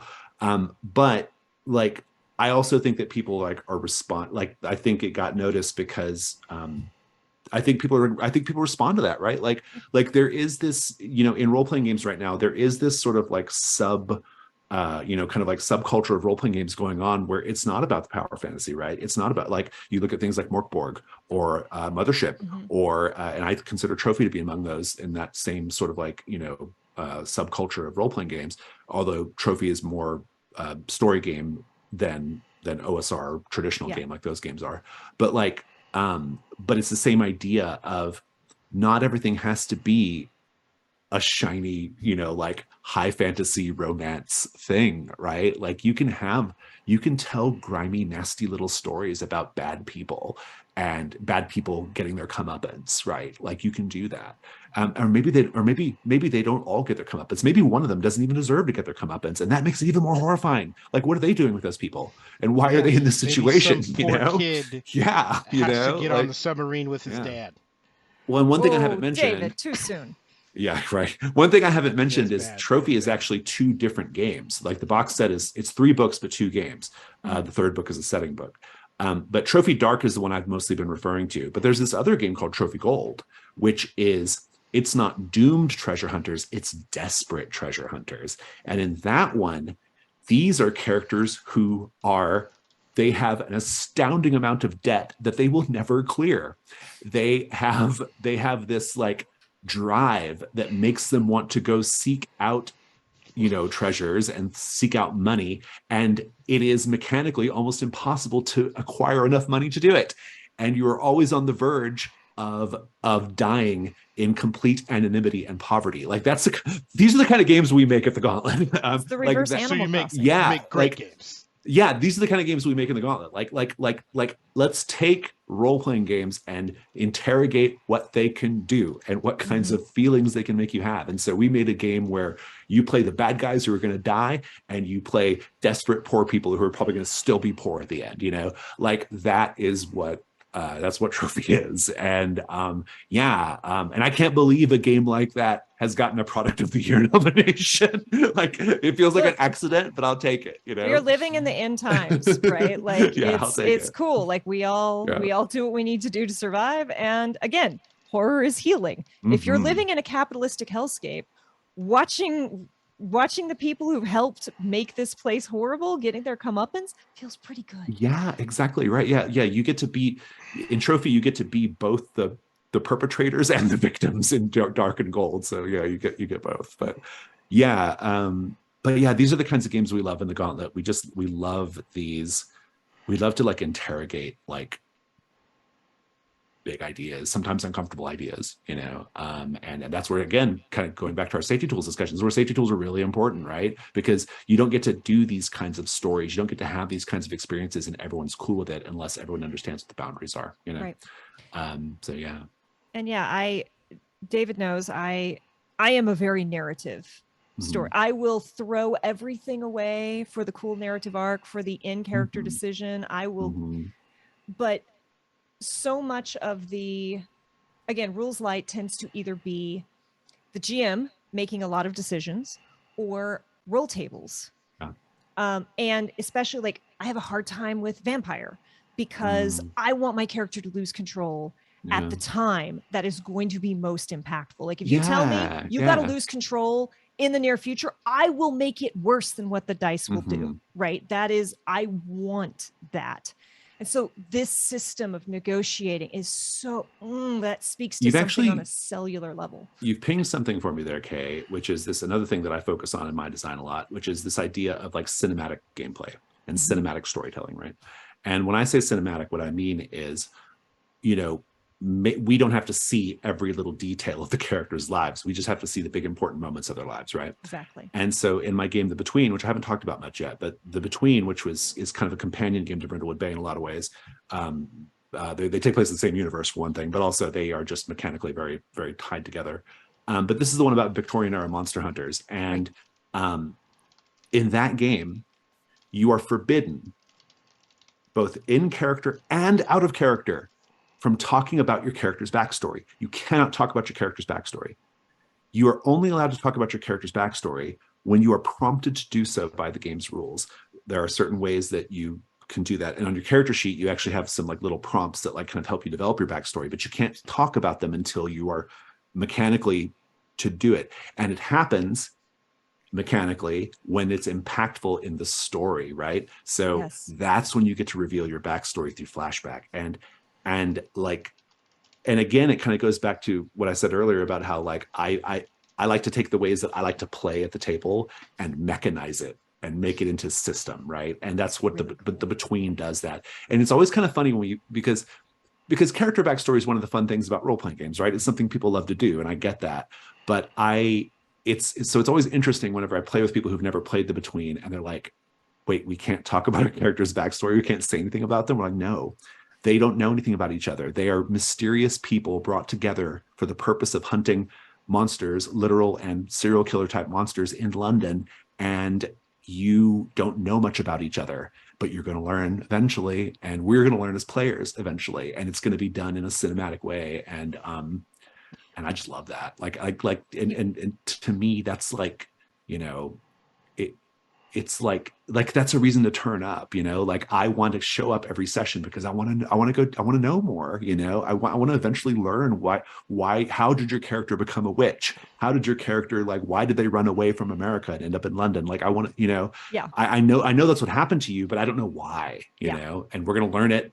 I may not learn until 4 or 5 sessions from now, but I'm going to love every moment of the journey. And that, so first off, are you familiar with Torchwood and or Doctor Who?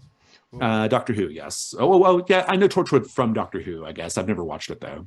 So your friend watched all of Torchwood, all of it, and spent the entire 3 seasons plus 3 seasons and a bad one, I don't know, a lot of Torchwood, going, I wonder when they're finally going to reveal Jack Harkness's backstory. I wonder when we're going to find out why he's immortal. And then I watched the first episode that Jack Harkness appeared in Doctor Who, and I'm like, oh, so that was actually a treat because Torchwood has a lot of in jokes, and I got to be part of the crew who doesn't know the story. But what you're hitting on is exactly, and like not what you're hitting on, what your book did is exactly what David and I did with Godplane. The characters knew the other characters' classes, or they said their classes so that we could have a balanced party, but none of them knew each other's backstory. None of them had met before. They were summoned together in a space. They didn't even speak the same language until an NPC intervenes. Yeah. and everyone has to figure it out. Yeah. See, and to me, that's fun. And backstory comes in cold open flashbacks. Yes, you're speaking my language. I love that. Yeah. Like, you're speaking my language. We do the same. You will love The Between. Go play The Between. You would love The Between. If you Candace like, Candace is in chat going, "Hey, David, right now." Yeah, Between is great. Of all my games, The Between is the one that has the most like. It hasn't been to Kickstarter yet, so it's not as popular as say Brindlewood Bay. Like we're maybe bringing it to Kickstarter later this year. I haven't decided yet, but of all the games that we put out, The Between is the one that has the most like die-hard fans. Like they play campaign after campaign after campaign. Wow. And it's because they and to be fair, a campaign of The Between is like 15 sessions. It's not like, a forever campaign, but they have like an end point.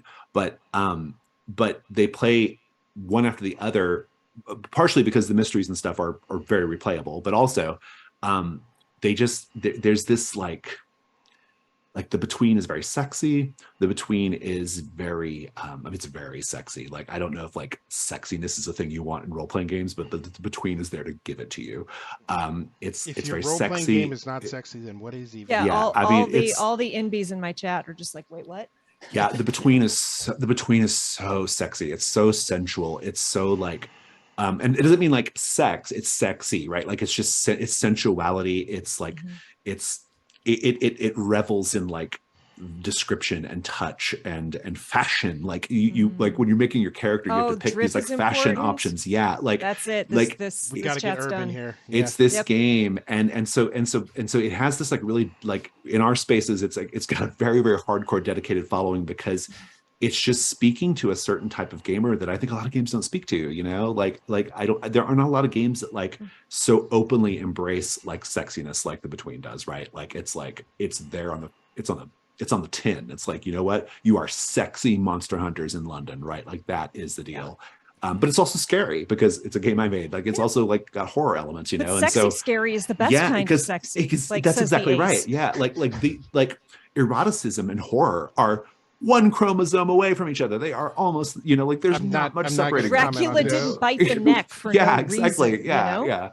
And The Between like leans into that idea in a huge way. So Piper would like to know if they can smooch the monsters. It is a monster fucker game all the way, and like The Between is here for the monster fuckers. So if you're one of those people, like it is here for you. There's one character that literally that's how they get their powers. They are the monster fucker. Like that's the thing, right? So. Yeah. Copies are flying off the shelf right now. Like everyone's losing their dang minds. Hopefully coming to Kickstarter later this year. That's my hope. That people have been waiting on this Kickstarter for a long time, and right now it's just digital on drive-through. But I would love to get it to Kickstarter because people are like ready for this. Mighty Mur just bought theirs. Thank you for hanging out, Mur. Welcome on in. Enjoy it. Yeah, that. I had a thing and it just flew out of my brain. Oh, going back to, and again, it's all toned down because it is Labyrinth, but like I have the Labyrinth TTRPG and I want to run it, but I'm like, I have to find the right people because Labyrinth is this weird collection of, yes, it's funny, but it's scary fun. Like if you come in and play Labyrinth game like a comedy, it's not going to feel like the movie. You got to get horror players playing Labyrinth, but also Labyrinth is very sexy. So sexy, right? I mean, David Bowie in Labyrinth is like, I'm pretty sure that was like one of my sexual awakenings. I'm almost fairly certain. It was mine. Certain. Yeah. But also, like, have you listened to the lyrics of Chilly Down? I don't. When the sun goes down and the birds are back to town, I get out of my dirty bed. I shake my pretty little head. I tap my pretty little feet. Think small with the Fireys is literally the chorus. Think small, get out of your dirty bed, get pretty, think small. Yeah, I love when all of those things come together. Like I love humor and I love camp. Brindlewood Bay has a lot of that. But like we said earlier, like it's not far to go from that to horror, right? Like, right. So I think that's why Brindlewood Bay works, because these are emotions that like in both cases, they are asking for like a heightened emotional response, right? And so they kind of go together. And the between injects like an element of I'm really underselling it. It is a very erotic game. Like it is like it's erotic, but it's also like hunting and monsters, you know, and it's the violence, it's the sexiness, it's the mystery, it's all those things, and because all these things just sort of swim together. Like they're all about like strong emotional responses. It's different types of titillation, right? Like because horror is a different type of titillation, right? I love to explore those things, and in public access case, it's the connection between nostalgia and horror, right? Another equally powerful emotion in its way, right? That is, it's a strong emotional response, and so it's not too hard to go from nostalgia to horror, right? Like horror is, you know, if we consider horror the emotional step up in every case, right? It's not hard to do. Yeah. Well, Jason, we have kept you here for it was a fun talk. It was so much fun. Yeah. This has been such a treat. David, you looked like you had a final.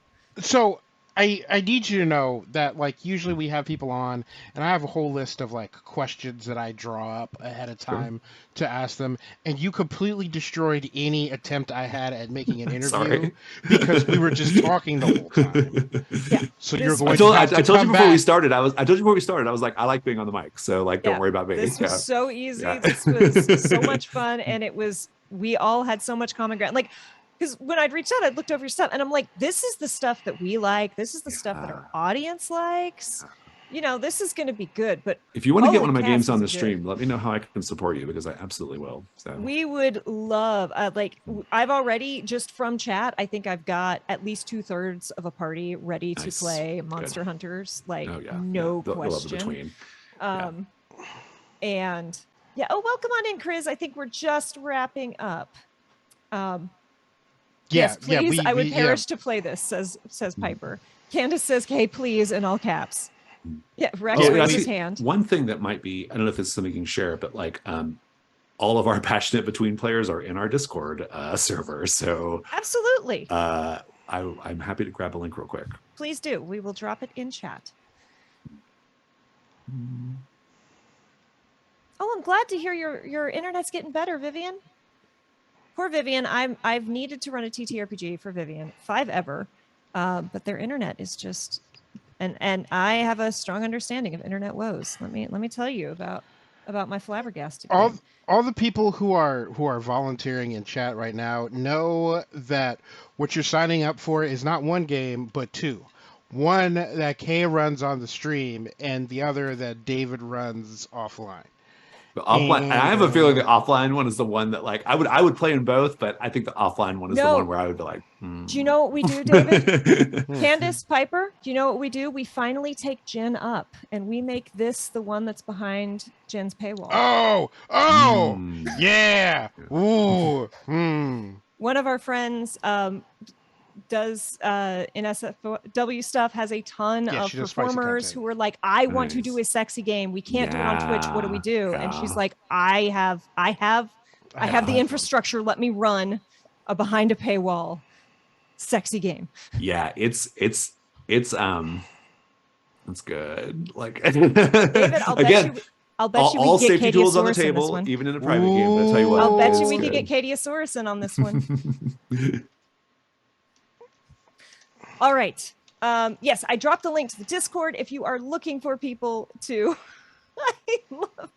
Chat is just exploding. This is hilarious. You should have started with that.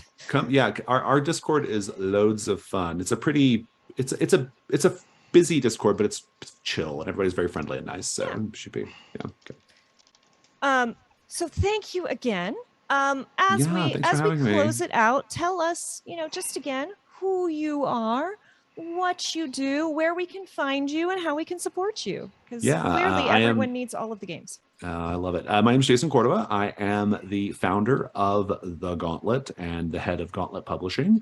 And I am a game creator and a podcaster. My podcasts are called Fear of a Black Dragon, which is about old school adventure modules. And The Darkened Threshold is my other podcast, which is about mystery and horror, particularly with a focus on the games that we publish. And speaking of those games, we are the publisher of the Trophy RPG, and I am the publisher and creator of Brindlewood Bay, The Between, and Public Access. And yeah, so that's us. It's me. The Gauntlet can be found on Twitter at Gauntlet RPG, and our website is gauntlet-rpg.com. I think something's in my brain because I went to type into chat, thank you all for hanging out, but I hit B instead of H. And yeah, it's probably time to wrap up the stream. David, who is you and where can we find you? Hi, I'm David. I will be here this Friday, not during Kay's Pokemon stream, but during my own stream where I play a game that is not the horror game known as Pokemon. I believe I will be playing Final Fantasy XIV on Friday. But yeah, What do we do here, David? Yes. Hi, welcome. You have been watching a Chaotic Wholesome Presents talk show, tabletop, Tuesday thing, production, where every week we talk about how to be a better player, how to be a better GM, how to be a better person, how to discover new and more exciting monster fucker TTRPGs, all with a focus on inclusivity and intersectionality so that everybody can have a good time. And I'm Kay. I'm here Tuesdays and Thursdays doing Table Talk Show or that. You can find me every other Wednesday at the Emergency Fire Podcast, which is a Starfinder game. You can find me every third Wednesday, including the Wednesday that is tomorrow, over on the Initiative Order for Chalice, which is a homebrew horror game set in the Into the Breach system, which uses cards, not dice. So that's an adjustment. Sundays, Girl by Moonlight over at Tavanaw's YouTube. And then, so fitting as we just spent so much time talking about horror, next Wednesday and the following Wednesday, the 19th and the 26th, I think that's how math works. Yep. My Little Ponies, the TTRPG, the neon pink book, which I don't have in this room because I was reading it before the stream so I could know what I'm doing. Candace the Magnificent, Stellar Encore, DM Jazzy Hands, and Urban Bohemian. Right here, it is a 2-shot, and I am so hyped to just bring the chaos of wholesome ponies to this channel because what the heck are we even doing? Jason, thank you again. David, you have dropped links. And don't forget, Jason's publications, his podcasts are award-winning. Things he publishes are award-winning, or at least award-nominated. You've won some. Award-nominated. No, our games Okay. didn't win an award, but yeah. So we're first nominations. Yeah. And several of them. So congrats. And yeah, there is very clearly, oh, thank you for the redeem. I'm not sure if redeems are working. I hope they are. Thank you for hanging out. Thank you for bringing so much excitement to this channel. We will definitely be playing. And yeah, I will be hitting you up, I'm sure, because this sounds like exactly what I want to use to run charity games. Because charity games of kill the characters are really fun. And if you have the right system, I think it'll be even more fun. So thank you for getting me so hyped. I have to go watch Evil Dead now.